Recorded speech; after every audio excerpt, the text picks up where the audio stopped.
Bonjour à tous, bienvenue à vous.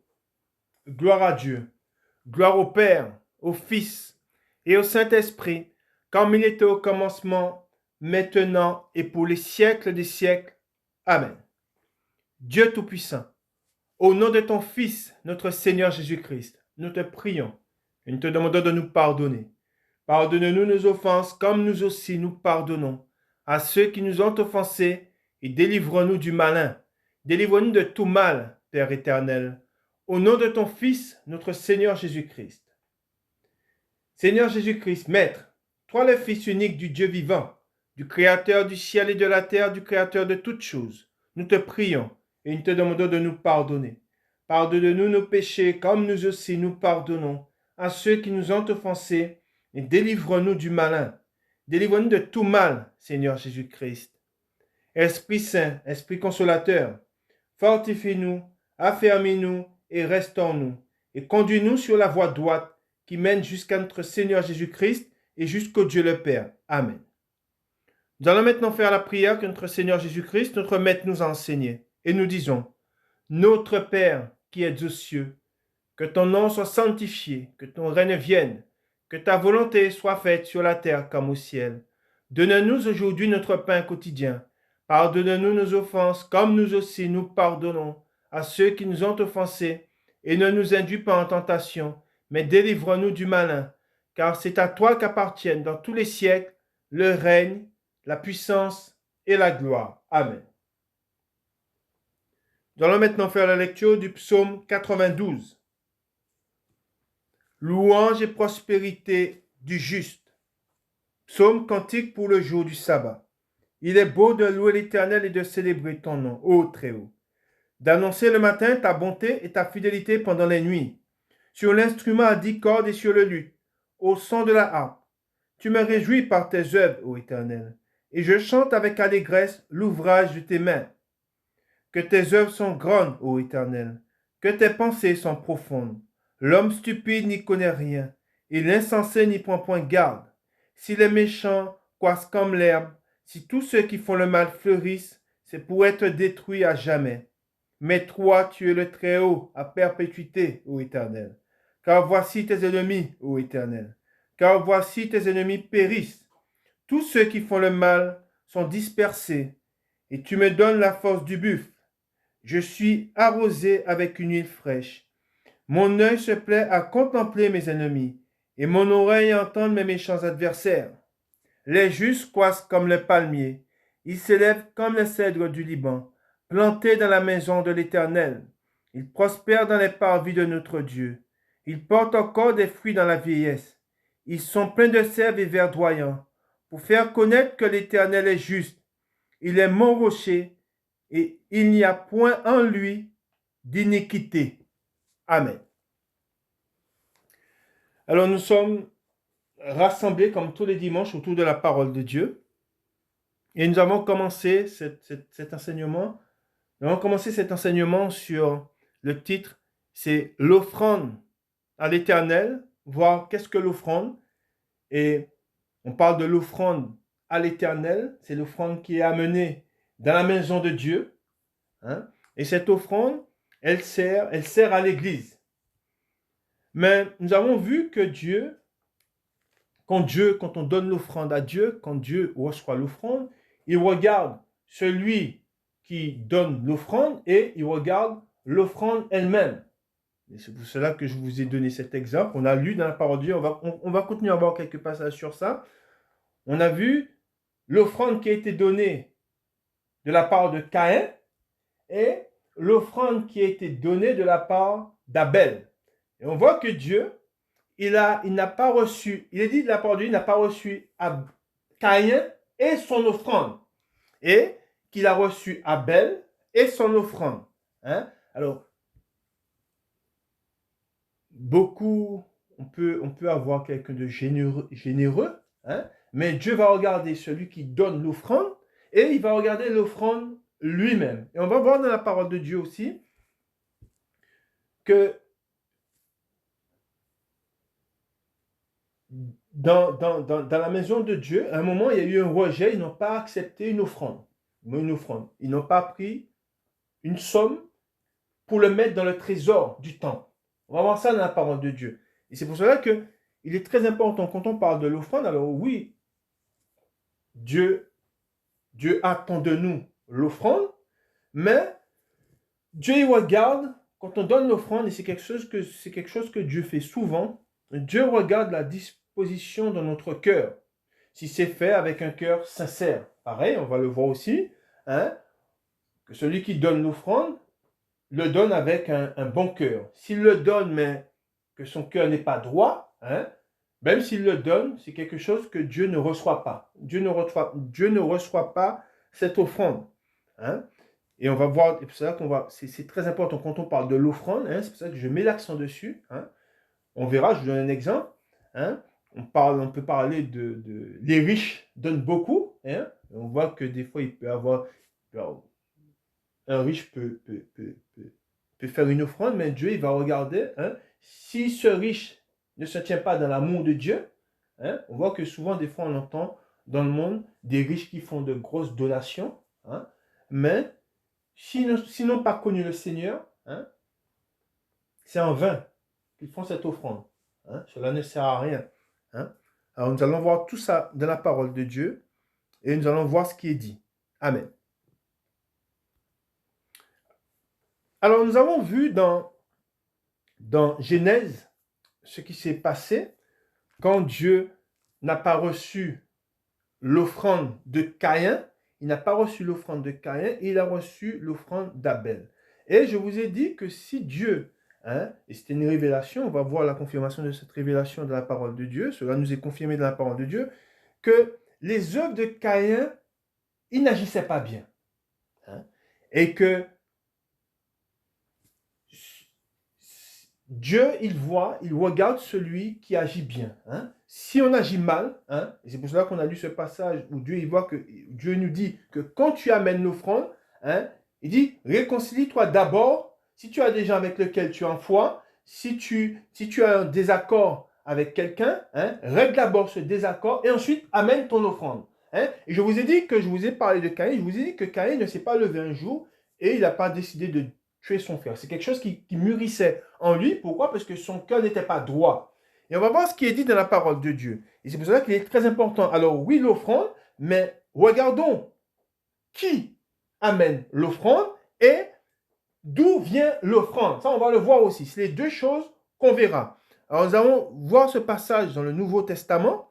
Hein, dans le Nouveau Testament, dans 1 Jean au chapitre 3, et à partir du verset 11, on va voir ce qu'il est dit sur les questions de Caïn.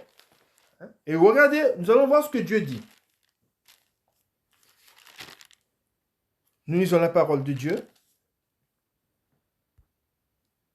Et nous lisons. Car ce qui vous a été annoncé et ce que vous avez entendu dès le commencement, c'est que nous devons nous aimer les uns les autres et ne pas ressembler à Caïn qui était du malin et qui tua son frère. Et pourquoi le tua-t-il? Parce que ses œuvres, il est dit, parce que ses œuvres étaient mauvaises et que celles de son frère étaient justes. Amen. Voilà ce que Dieu nous dit dans sa parole. On voit qu'il est dit que Caïn, les œuvres, quand on parle de ses œuvres, c'était ses œuvres au quotidien. Ce n'est pas que sur un moment. Hein? Ce n'est pas le jour où il se leva seulement pour...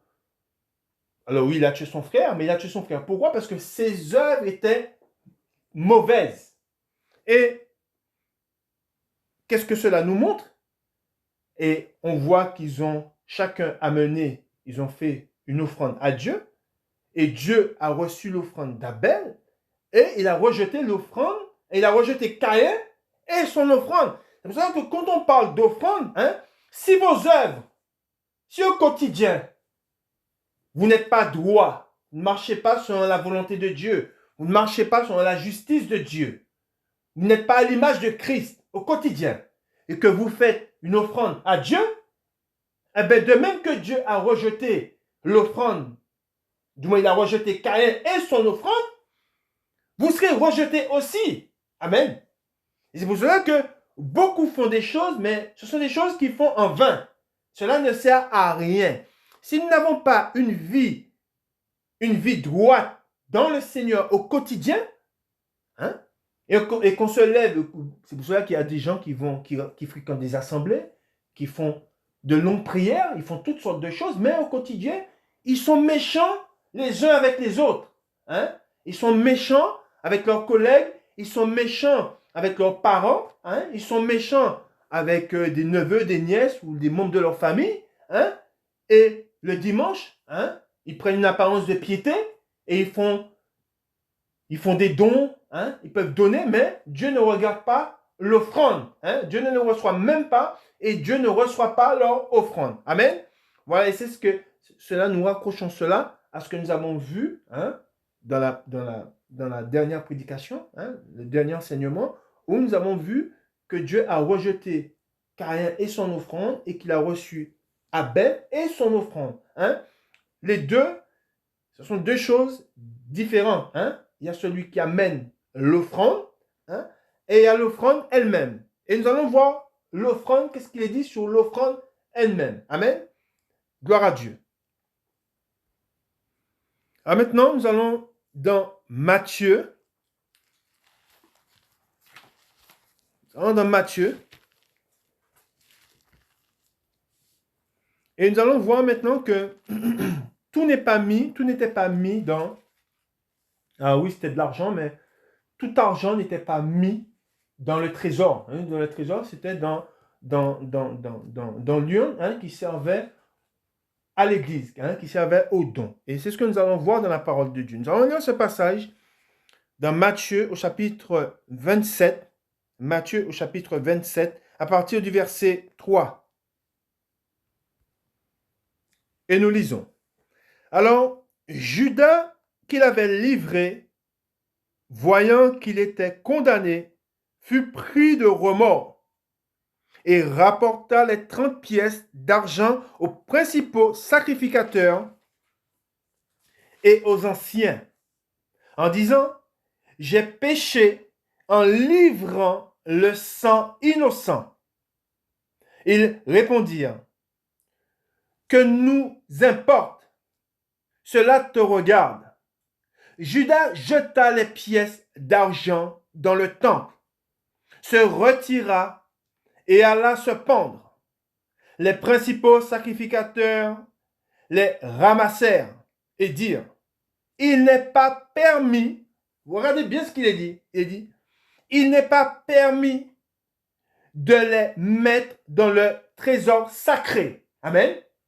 Et dans le trésor sacré, c'était dans l'urne, hein, qui servait, hein, qui était dans le temple, hein, et qui servait à, comme je vous ai dit, ça avait l'utilité, c'était l'entretien du temple, c'était pour tout ce qui concernait le temple. Hein. Et là, ils ont dit, il n'est pas permis de les mettre dans le trésor sacré, puisque c'est le prix du sang. Amen. Ensuite, il dit, et après en avoir délibéré, ils achetèrent avec cet argent le champ du potier pour la sépulture des étrangers. C'est pourquoi ce champ a été appelé champ du sang jusqu'à ce jour. Alors s'accomplit ce qui avait été annoncé par Jérémie le prophète. Ils ont pris les 30 pièces d'argent, la valeur de celui qui a été estimé, qu'on a estimé de la part des enfants d'Israël. Et ils les ont donnés pour le champ du potier, comme le Seigneur me l'avait ordonné. Amen. Alors, en lisant ce passage, on ramène ce passage à ce qu'on avait lu précédemment, hein, où on avait vu, c'est ce qu'on avait lu dimanche dernier, où il était question quand Dieu disait l'argent qu'il ne fallait pas recevoir. Il ne fallait pas recevoir l'argent qui venait d'une prostituée et il ne fallait pas recevoir le prix de la vente d'un chien dans l'Ancien Testament. C'était ce que Dieu avait dit. Maintenant, par là, nous voyons que tout argent n'est pas pris. Alors, on regarde qui amène, celui qui fait l'offrande, et on regarde l'offrande elle-même. Ça, c'est les deux choses. Maintenant, on entend beaucoup qui remettent en question les dons qui peuvent être faits aux églises. Et c'est quelque chose qu'on va le voir dans la parole de Dieu, on va voir ce que notre Seigneur Jésus-Christ nous dit. Ce n'est pas quelque chose... Alors, et on voit Judas. On sait que Judas, il avait la charge c'est lui qui tenait la bourse. Et on voit qu'il était voleur. Alors, ce n'est pas parce que, ce que je veux dire par là, ce n'est pas parce que dans l'Église, il y a des faux prophètes qui s'enrichissent, qui font ce qui est mal, que nous devons annuler le commandement de Dieu, ce que Dieu a ordonné. Ce n'est pas parce qu'il y a certaines églises qui s'enrichissent et qui font et qui escroquent des gens que nous devons remettre en question la parole de Dieu. C'est deux choses différentes. Alors oui, il y a des faux prophètes, ils s'enrichissent, ils font ce qui est mal. Oui, il y a les fausses églises, et comme quoi ils tordent la parole de Dieu pour que ça aille dans leur sens, mais ce n'est pas pour cela que je ne vais pas proclamer la vérité, ce que Dieu demande. Dieu demande, et c'est toujours d'actualité, les offrandes. Les offrandes sont toujours d'actualité. Alors, ce que je tiens à préciser aussi, j'ai un exemple pour moi qui suis un serviteur de Dieu. Ce n'est pas parce qu'il y a des faux serviteurs et que beaucoup, entre guillemets, jettent l'opprobre sur les pasteurs que je vais m'arrêter d'enseigner. Ce n'est pas parce qu'on dit que on dénonce. Alors oui, maintenant, comme j'ai dit, on fait l'amalgame. On prend les vrais, et il n'y a aucune différence entre les vrais et les faux. On met tout le monde dans le même sac. Les pasteurs s'enrichissent. Il ne faut plus donner de l'argent aux pasteurs. Ils n'ont qu'à aller travailler. C'est ce qu'on dit. Non, ce n'est pas ce que Dieu dit. Et on verra ce qu'il est dit dans la parole de Dieu sur ceux qui enseignent, de quoi ils vivent. Et on a vu dans l'Ancien Testament que les trésors, que l'argent qui était demandé au peuple, c'était une part qui revenait, la part qui était à Dieu, c'était une part qui revenait aussi à ceux qui étaient au service de Dieu. Et que l'héritage qu'ils avaient, c'était Dieu. C'est Dieu. Ils n'avaient pas de part en Israël, mais leur héritage, c'était Dieu. Et ce qui découlait de Dieu. Amen. Et c'est pour cela que, comme je vous ai dit, par rapport aux fausses églises, c'est aux gens d'avoir le discernement. S'ils sont au mauvais endroit et ils sont trompés, il ne faut pas jeter l'opprobre sur les véritables églises et sur les véritables serviteurs de Dieu qui ont besoin, et on verra ce qu'il est dit dans la parole de Dieu, étant au service de Dieu, tout ce qui découle de Dieu, ils ont une part qui leur est réservée. Dans les offrandes, il y a une part qui est réservée à ceux qui enseignent la parole de Dieu. Et alors oui, c'est pas parce qu'il y a de fausses églises qu'on doit on doit retrancher la parole de Dieu. On va voir ce qui est dit dans la parole de Dieu. Après, c'est aux gens d'avoir le discernement. S'ils sont dans une fausse église, ils n'ont rien à y faire. Et s'ils savent que celui qui se dit serviteur de Dieu, c'est un faux, ils n'ont pas à lui donner d'argent. Amen. Continuons dans la parole de Dieu, nous allons dans 1 Chronique au chapitre 16. Nous allons lire 2 versets. 1 Chronique au chapitre 16. Et à partir du verset 28. Il est écrit, « Famille des peuples, rendez à l'Éternel gloire et honneur. Rendez à l'Éternel gloire pour son nom. Apportez des offrandes et venez en sa présence. Adorez l'Éternel avec de saints ornement. Amen. Voilà ce qu'il est dit. On voit qu'il est dit famille des peuples. Amen. Et c'est pour cela que, comme je vous ai dit, hein, quand on parle de famille des peuples, on parle des familles, hein, c'est quelque chose qu'on doit enseigner, hein, aux plus jeunes, hein, à donner. Hein. J'ai déjà vécu, hein, je me rappelle, je devais aider quelqu'un et j'ai ma petite fille qui m'a dit, elle avait un petit savon, elle a dit, ben papa, je veux participer aussi, hein, je veux amener, hein, ma pierre à l'édifice, hein, et elle a voulu prendre un petit savon pour, hein, donner sa part, sa contribution. Et je l'ai remercié et c'est quelque chose, hein, que nous devons enseigner à nos enfants, d'amener leur part, hein, de donner. Hein. Pourquoi? Parce que nous savons que qu'est-ce que Dieu dit? Dieu nous parle. Alors oui, on enseigne nos enfants à prier. Hein. On dit aux gens qu'il faut prier, mais Dieu parle des œuvres.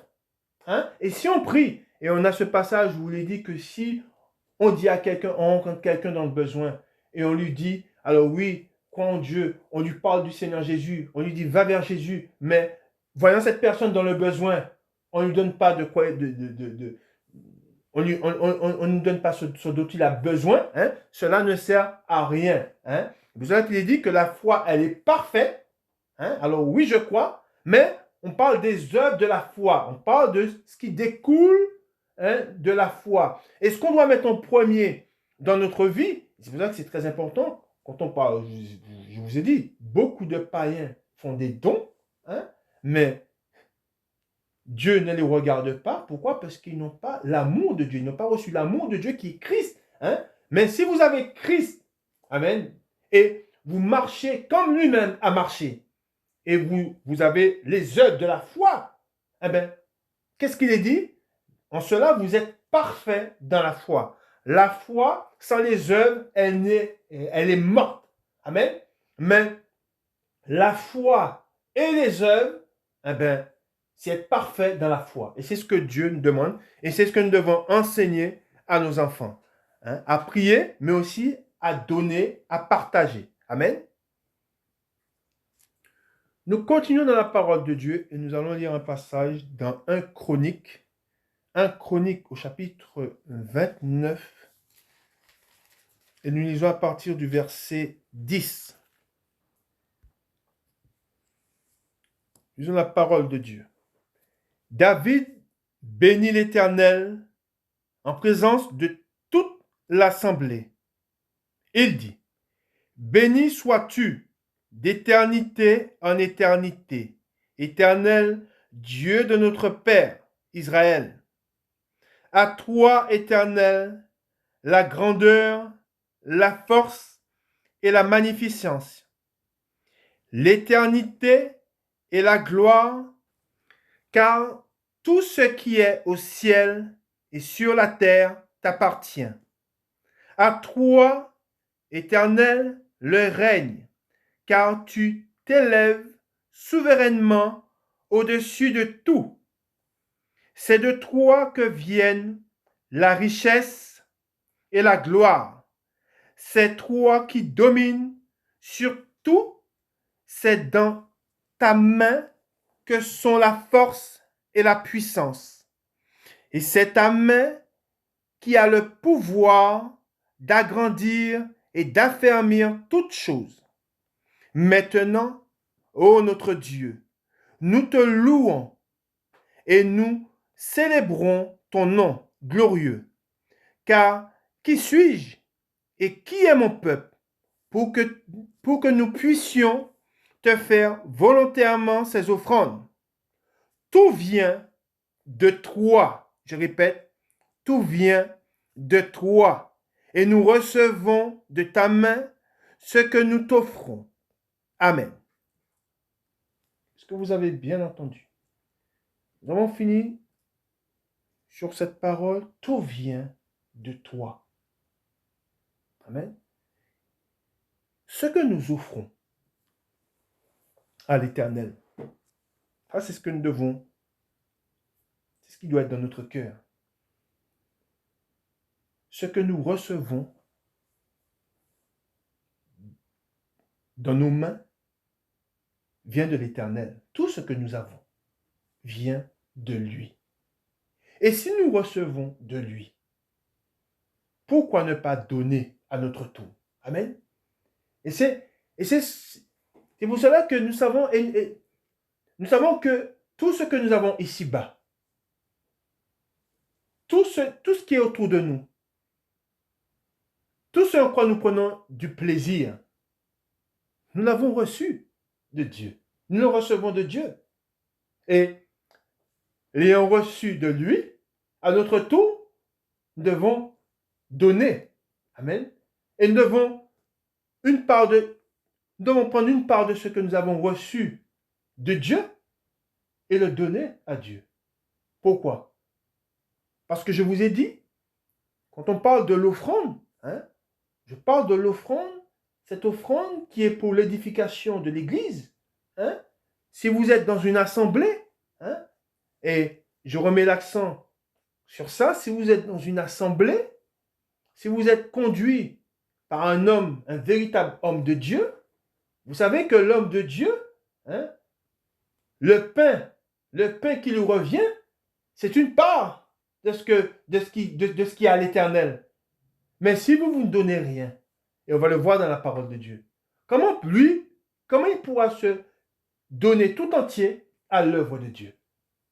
Et c'est pour cela que je remets l'accent sur ça. Ce n'est pas parce qu'il y a des brebis galeuses, ce n'est pas parce qu'il y a des hommes qui ne se tiennent pas dans la vérité, qui tordent la parole de Dieu, qui s'enrichissent, qui font ce qui est mal, que je vais ôter la parole de Dieu et que je vais dire, non, ne donnez plus d'offrandes, non. Donnez vos offrandes aux véritables et soyez dans les bonnes assemblées, les vraies assemblées, mais donnez la part, cette part qui vous a été donnée, donnez-la pour l'Église. Et ce n'est pas vous voler que de dire que vous devez donner une part à l'Église pour l'édification de l'Église. Pourquoi? Parce que, comme je vous ai dit, dans l'Église, cet argent, cela a une utilité. Et après, on ne parle pas que d'argent. On verra dans la parole de Dieu, vous amenez ce que vous pouvez. Amen. Nous allons dans Proverbe chapitre 11,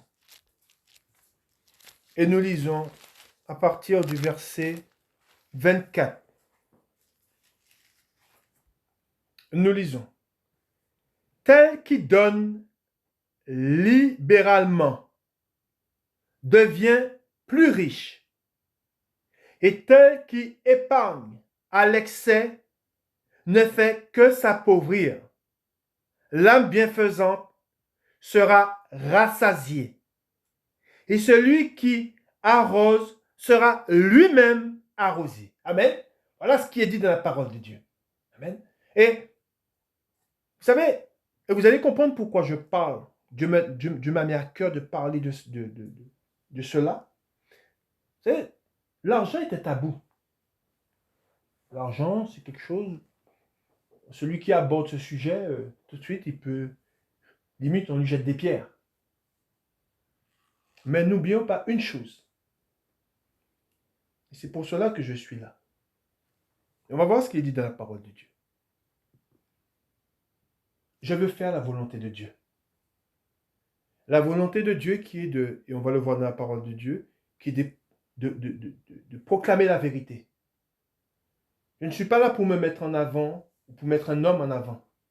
Je suis là pour mettre Christ en avant, pour mettre la parole de Dieu en avant, et afin d'amener les hommes à se soumettre, et on va le voir dans la parole de Dieu, à la volonté de Dieu.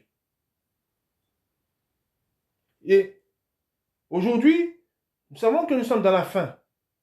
Et nous savons que quand le Seigneur reviendra, il voudra nous trouver faisant sa volonté. Amen. Je dis bien, le Seigneur, quand il viendra, il voudra nous trouver faisant sa volonté. Veillant et priant, mais nous devons porter du fruit. Chacun à son niveau. Chacun doit amener sa pierre à l'édifice pour l'édification de l'Église. Une église, nous qui sommes l'église de Dieu, nous sommes des membres. C'est une personne, c'est ça l'église. C'est plusieurs. Hein? Ce n'est pas une personne. Hein? C'est des hommes et des femmes et des enfants qui sont rassemblés au nom de Dieu et cherchant à être agréables à Dieu, voulant faire la volonté de Dieu. Amen. Et c'est pour cela que si j'aborde le sujet, on va voir ce qu'il dit dans la parole de Dieu, c'est parce que je ne veux rien retrancher de la parole de Dieu. Et ce n'est pas parce qu'il y a des hommes qui tordent la parole de Dieu, ce n'est pas parce qu'il y a des hommes qui s'enrichissent, qui font ce qui est mal, que je vais renier la parole de Dieu, que je vais renier cette part, l'offrande qui doit revenir à l'Éternel. Non. Je dis la vérité. Je veux que ceux qui m'écoutent fassent la volonté de Dieu et soient prêts quand lui-même reviendra. Amen. Nous continuons dans la parole de Dieu. Nous allons lire un passage maintenant. Vous allez comprendre pourquoi je parle de l'offrande à l'Éternel. Ce qui était demandé dans l'Ancien Testament, amen, et ce qui est toujours demandé dans le Nouveau, amen. Et vous allez voir maintenant ce que notre Maître nous dit, le Seigneur Jésus-Christ. Si nous disons qu'il est notre Maître, faisons ce qu'il demande, amen. Et moi le premier, moi qui enseigne la parole de Dieu, je veux que ceux qui m'écoutent, quoi qu'il arrive, s'efforcent. Et je dis bien, vous allez comprendre pourquoi je dis quoi qu'il arrive. Je veux que ceux qui m'écoutent, quoi qu'il arrive, peu importe les circonstances, peu importe l'époque, fassent la volonté de Dieu. Le temps passera, mais mes paroles, elles demeureront, elles demeurent, ma parole demeure. C'est ce que nous dit notre Seigneur Jésus-Christ. C'est-à-dire que il est dit de la parole de Dieu que quand l'iniquité sera accrue, l'amour du plus grand nombre se refroidira. Ce n'est pas parce qu'il y a des hommes méchants que je vais retrancher la parole de Dieu. Ce n'est pas parce qu'il y a des faux prophètes, des faux pasteurs, que je ne vais plus enseigner la parole de Dieu, la vérité. Non. Parce que je veux plaire à celui qui m'a enrôlé. Amen. Je veux plaire à celui qui m'a appelé. Et qu'est-ce qu'il nous dit? On lit la parole de notre Maître, de notre Dieu. Que nous dit Jésus? Nous allons dans Matthieu, au chapitre 5, et nous lisons à partir du verset 17. Vous allez comprendre pourquoi j'ai à cœur, et Dieu m'a mis à cœur, d'exposer sa parole. Amen. Et cela, peu importe les circonstances, peu importe l'époque, et peu importe si l'iniquité, ça quoi? Moi, ce que je veux, c'est proclamer cette vérité. Amen. Et qu'est-ce qu'il est écrit? Relation de Christ avec la loi. Amen. Ne croyez pas que je sois venu pour abolir la loi ou les prophètes. Amen. Je suis venu non pour abolir, mais pour accomplir. Car, je vous le dis en vérité, tant que le ciel et la terre ne passeront point, amen, il dit bien, tant que le ciel et la terre ne passeront point, il ne disparaîtra pas de la loi un seul iota ou un seul trait de lettre, jusqu'à ce que tout soit arrivé. Amen. Et quand nous lisons cela, est-ce que moi, qui me dis serviteur de Dieu, qui veut me soumettre à sa volonté, qui veut lui être agréable, est-ce que moi, parce qu'il y a des méchants, parce qu'il y a des hommes qui tordent le sens de la parole, qui trompent des gens, est-ce que moi, je vais retrancher l'offrande à l'Éternel? Non. Parce que je crains mon Dieu. Parce que, sachant que tout genou fléchira devant lui, et toute langue confessera devant lui, quand il me posera la question, as-tu fait ma volonté? Et c'est là le point central. Que vais-je lui dire? En sachant que le ciel et la terre ne sont pas encore passés. Alors pourquoi retrancher ce qui est écrit? Et ensuite, il est dit, nous avons, regardez, écoutez bien, lisez bien ce qui est dit, au 19. Celui donc qui supprimera l'un de ses plus petits commandements, il parle de commandements, et qui enseignera aux hommes à faire de même, sera appelé le plus petit dans le royaume des cieux. Amen. Et cela veut dire quoi? Tout ce qui sera, on se rappelle de cette parole, tout ce qui sera élevé sera rabaissé. Et tout ce qui sera rabaissé sera élevé. Ça veut dire quoi? Ça veut dire que celui qui s'humilie devant la parole de Dieu, eh bien, il sera élevé. Il sera appelé grand dans le royaume des cieux. Mais celui qui enseigne, il est dit, si je me dis enseigner la parole de Dieu, nous devons tout enseigner. Et celui qui enseigne la parole de Dieu, c'est quelque chose que j'ai dit souvent, celui qui enseigne la parole de Dieu, pour celui qui enseigne, il n'y a aucun tabou. L'argent n'est pas un tabou. L'offrande n'est pas un tabou. Comme je l'avais dit une fois, l'avortement, tous les sujets sont abordés.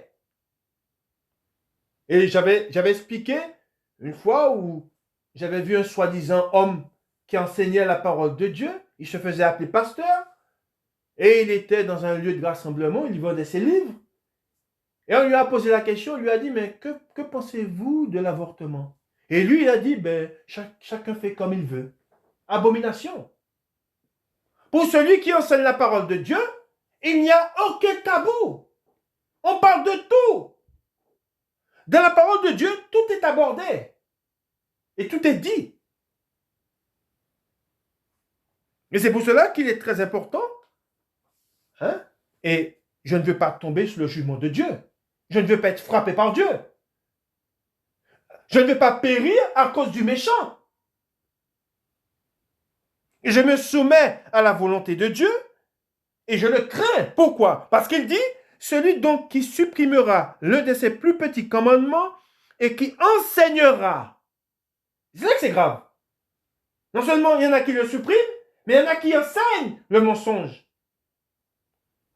Aux hommes à faire de même sera appelé le plus petit dans le royaume des cieux. Mais celui qui les observera, et qui enseignera à les observer, celui-là sera appelé grand dans le royaume des cieux. Car je vous le dis, si votre justice, et vous allez comprendre pourquoi, si votre justice ne surpasse celle des scribes et des pharisiens, vous n'entrerez point dans le royaume des cieux. Et pourquoi il parle des scribes et des pharisiens? Parce qu'ils étaient hypocrites. Amen. Celui qui cherche la justice de Dieu, c'est celui qui cherche à mettre, qui prend la parole de Dieu et qui la met en pratique. Alors les pharisiens, ils parlaient de Dieu, ils l'honoraient de la bouche, mais ils étaient hypocrites. Je ne veux pas avoir une relation hypocrite avec Dieu. Je veux marcher avec Dieu d'un cœur sincère. Amen. Et c'est pour cela que nous ne devons pas être hypocrites. Hein? Si nous disons marcher avec lui, nous devons marcher comme lui-même a marché et nous devons faire sa volonté. Amen. Et moi, qui veux le servir, moi qui ai le feu, hein, je veux me plier à sa volonté. Que cela plaise. Je ne suis pas là, nous ne sommes pas là pour plaire aux hommes, nous sommes là pour plaire à Dieu. Amen. Et oui, beaucoup nous jetteront des pierres. Beaucoup ne vous recevront plus. Vous serez rejetés. Ce n'est pas grave. Encore une fois, nous voulons plaire à celui qui nous a enrôlés.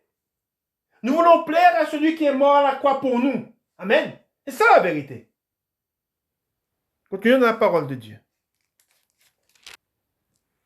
Nous allons dans Matthieu, continuons dans la parole de Dieu. Nous allons dans Matthieu au chapitre 24. Et nous lisons à partir du verset 12. Matthieu chapitre 24, le verset 12. Où il est dit, alors c'est Jésus qui parle de ce qui va arriver dans la fin des temps. Hein? Il dit, et parce que l'iniquité, regardez bien, lisez bien ce qui est écrit. Voilà à quel temps nous sommes. Et parce que l'iniquité se sera accrue, l'amour du plus grand nombre se refroidira. Mais celui qui persévérera jusqu'à la fin sera sauvé. Amen.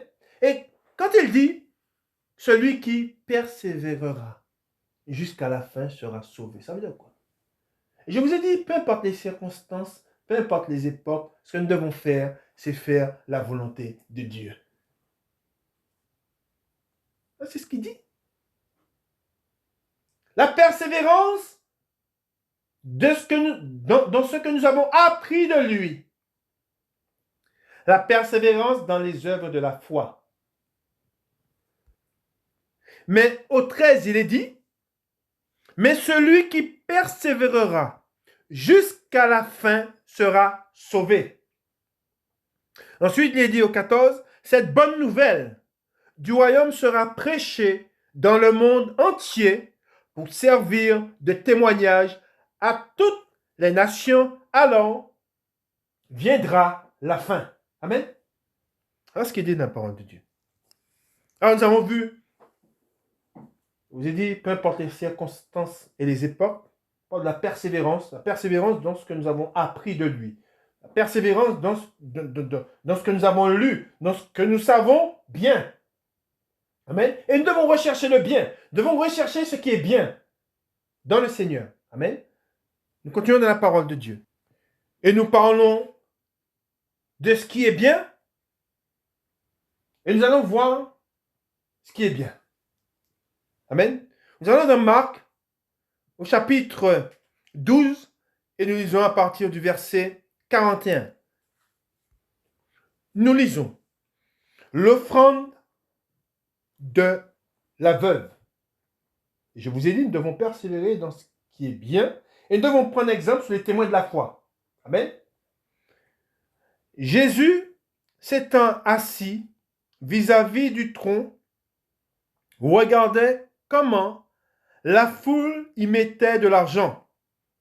Plusieurs riches mettaient beaucoup. Il vint aussi une pauvre veuve et elle y mit 2 petites pièces, faisant un quart de sou. Alors, Jésus, ayant appelé ses disciples, leur dit, je vous le dis en vérité, cette pauvre veuve a donné plus qu'aucun de ceux qui ont mis dans le tronc, car tous ont mis de leur superflu, mais elle a mis de son nécessaire, tout ce qu'elle possédait, tout ce qu'elle avait pour vivre. Amen. Voilà ce qui est dit dans la parole de Dieu.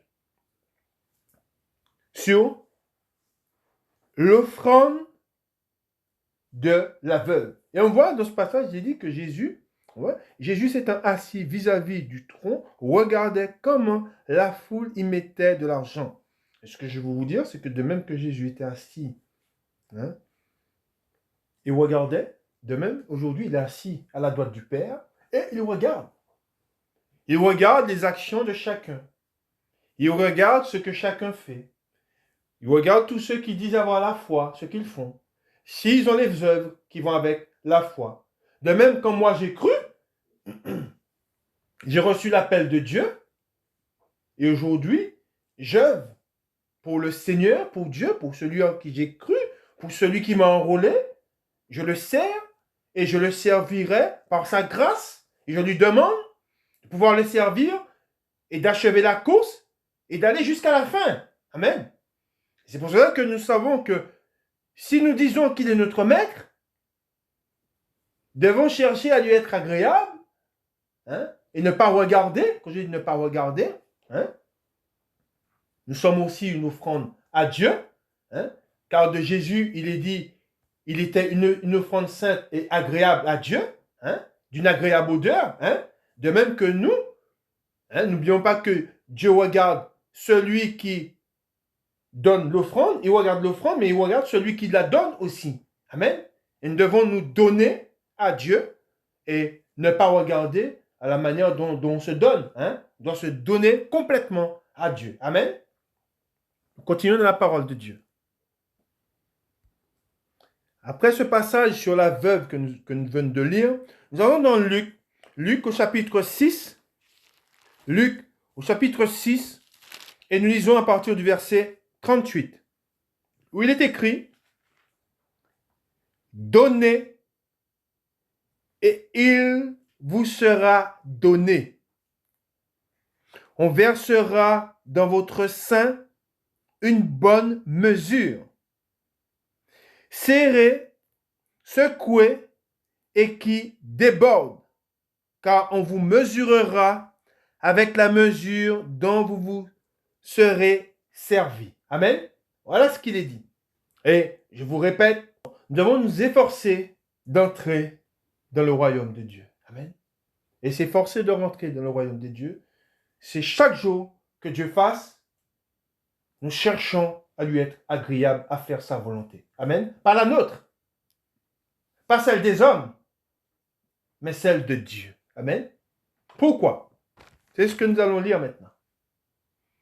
Nous savons que Dieu, je vous ai dit que le Seigneur nous dira, as-tu fait, c'est ce qu'il nous dira à tous, as-tu fait ma volonté? As-tu fait ma volonté? As-tu marché selon mon cœur? Non pas selon ton cœur, mais selon mon cœur. As-tu marché dans mes voies? Non pas dans tes voies, mais dans mes voies.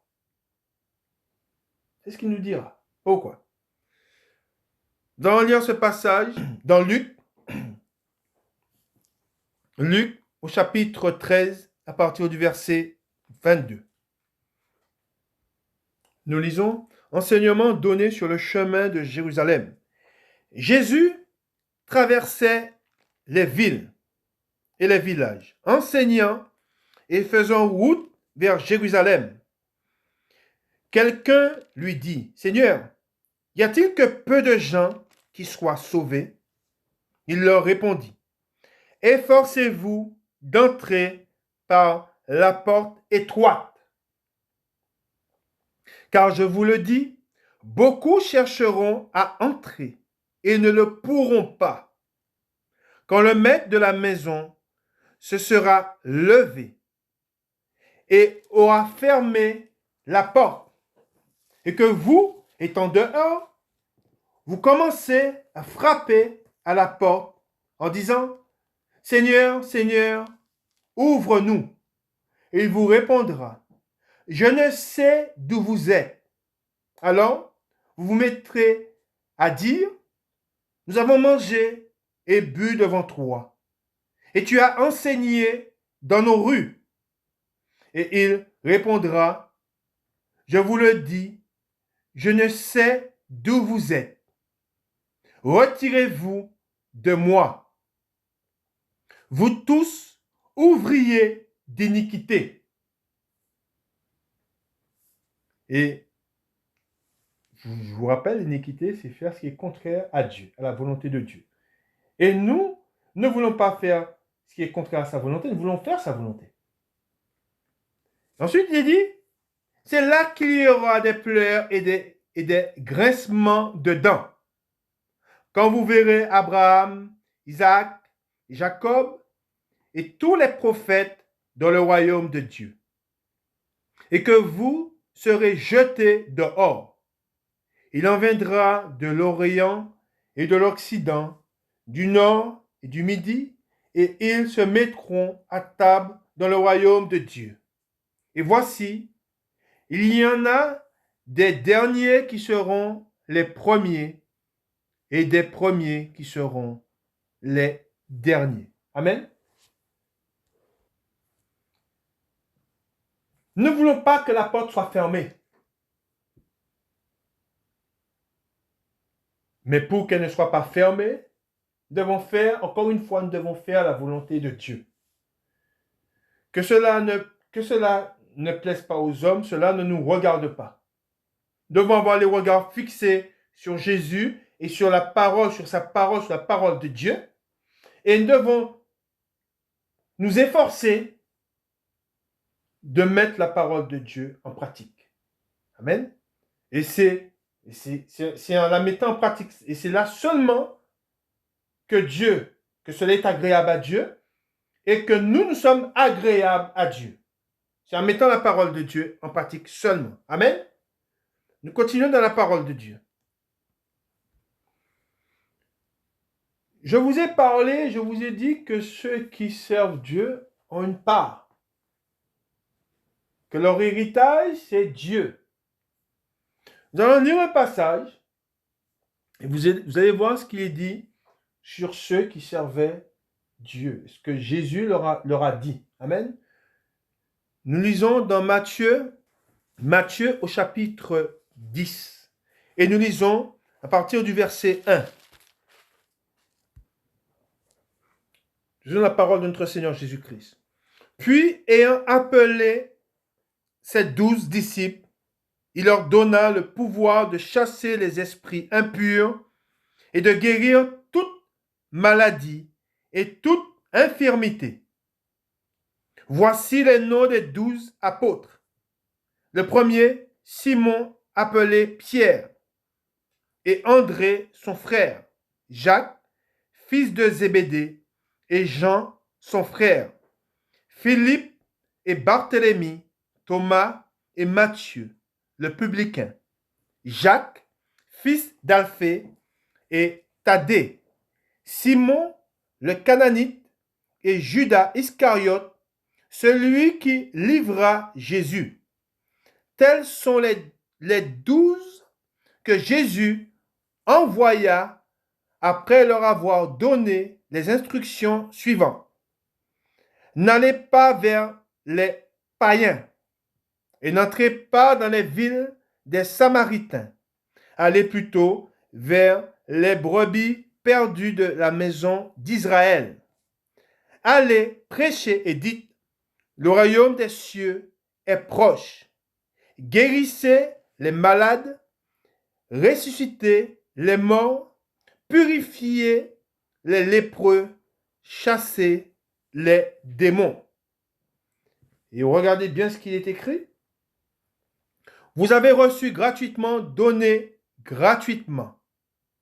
Ne prenez ni or, ni argent, ni monnaie dans vos ceintures, ni sac pour le voyage, ni deux tuniques, ni souliers, ni bâton.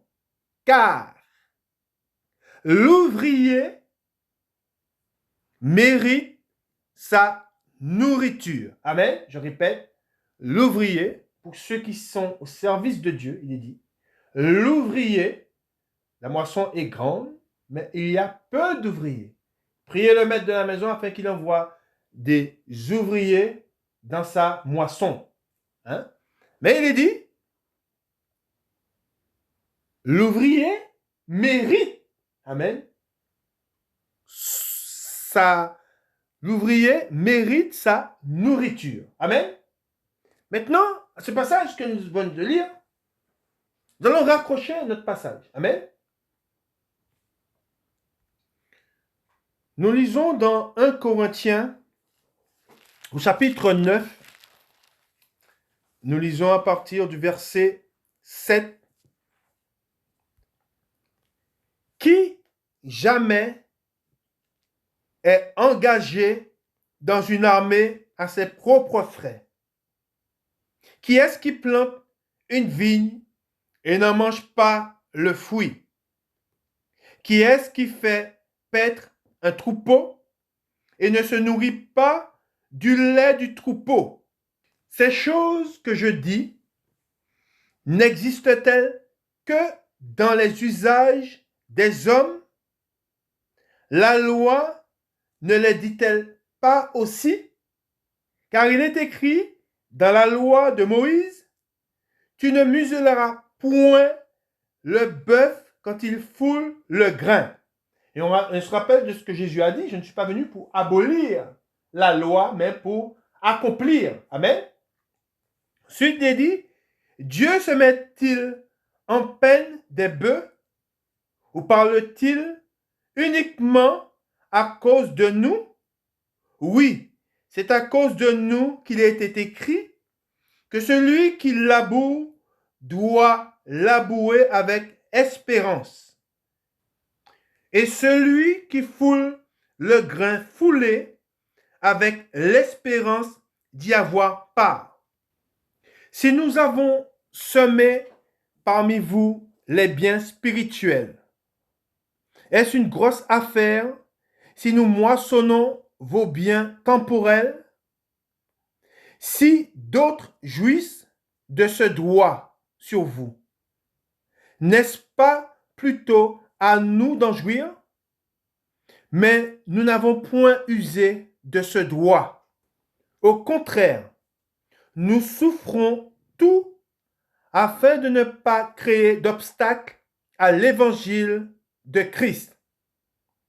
Ne savez-vous pas que ceux qui remplissent les fonctions sacrées sont nourris par le temple? Que ceux qui servent à l'autel ont part à l'autel?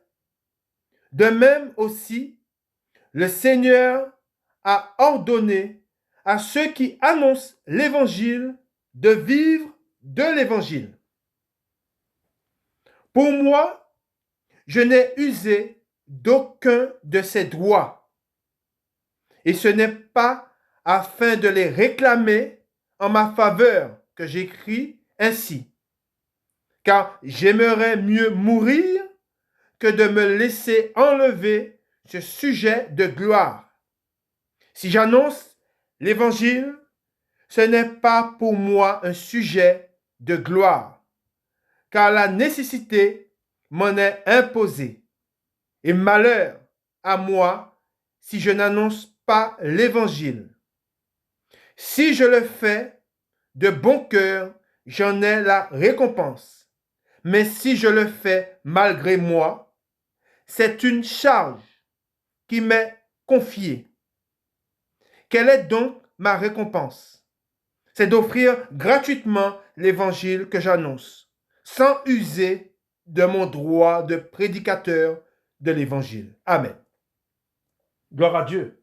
Gloire au Père, au Fils et au Saint-Esprit, comme il était au commencement, maintenant et pour les siècles des siècles. Amen. Amen. De même que Paul n'a pas réclamé ce droit, de même moi je ne le réclame pas.